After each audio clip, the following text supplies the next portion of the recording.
کچھ لوگ ایسے ہوتے ہیں کہ وہ نہ لمبے چوڑے جملے نہیں کہتے لیکن ملتے اتنے پیار سے ہیں، یوں لگتا ہے کہ وہ ہمارے سینے سے لگے تھے تو جیسے دکھ سارے کھینچ لیے ہیں، انہوں نے ہمارے اندر سے پریشانی ختم کر دی ہو، ہمیں جیسے راضی کر دیا ہو۔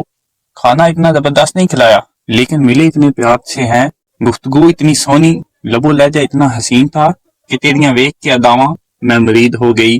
الف رومی رحمۃ اللہ علیہ نے لکھا ہے کہ وہ جس چیز سے بندے کو محبت ہوتی ہے نا، اس کا نام خواب میں بھی لے لیا جائے تو بندہ چونک جاتا ہے۔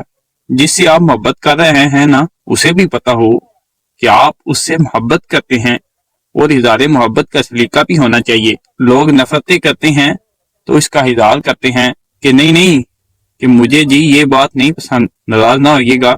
وہ کہنے کی طاقت ہے تو یہ کیوں نہیں کہ مجھے آپ سے محبت ہے۔ اس نے کہا تھا کہ اب تو دشمن کی اداؤں پہ بھی پیار آتا ہے، تیری الفت نے محبت میری عادت ہی کر دی۔